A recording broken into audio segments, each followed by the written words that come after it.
Welcome to Important Monuments of Cyrene.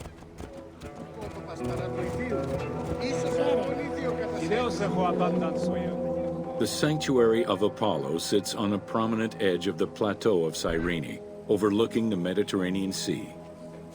It could be accessed either by the road from Apollonia, via the necropolis, or by the sacred way, coming from the agora of the city.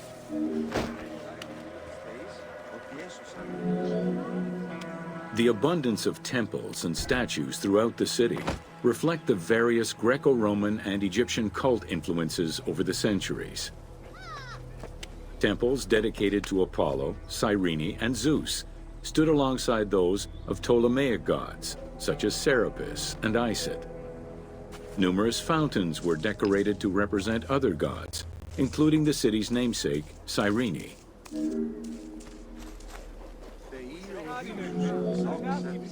A vestibule known as a propylaeum marked its entrance and highlighted the fountain of Apollo. God of the sun and of protection, Apollo was an important deity to both Greeks and Romans. The sanctuary built in his honor was considered to be sacred.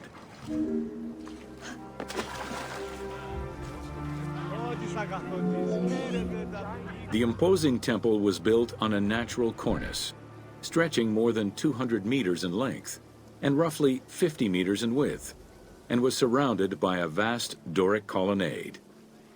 Sections uncovered by archaeologists indicate restorations to the columns were made between 115 and 116 CE.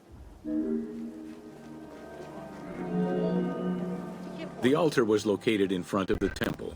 Both are estimated to be the same age, though restored at different times.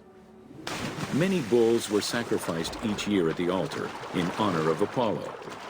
The imprint in the stone of the ring used to strap the animals down is visible to this day.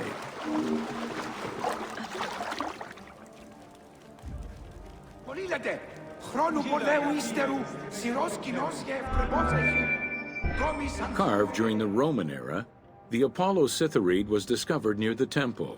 It is considered an important archaeological find. The statue of Apollo was in pieces when it was uncovered. Remarkably, most fragments were found, and the restored statue is currently at the British Museum. The team extrapolated the statue's final look based on the current partial reconstruction and placed it inside the temple to reflect the patron deity of the area.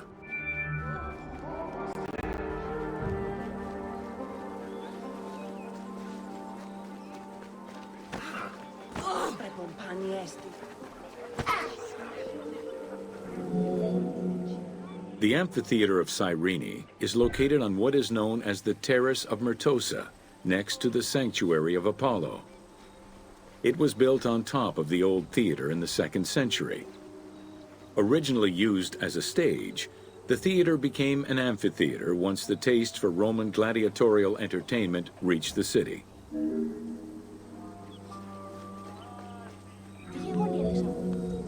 Entrances were placed at both ends of the amphitheater. A wall replaced the first 2 rows of bleachers as protection from the array of wild animals in the ring. The tunnel used for the parade of beasts and gladiators circled the arena, unlike the Roman Colosseum's tunnel, which was beneath the amphitheater. The basement and corridors accommodated both the gladiators and the animals, and included lifts that raised the traps into the arena's center.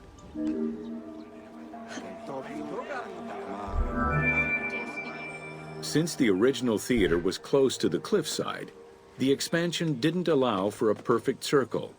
Instead, junctions of the semicircle formed the arena into an oval shape. This elliptical formation still ensured an excellent view from all angles. The team decided to create a perfectly round theater for technical reasons and used the structure of the Roman theater as their reference.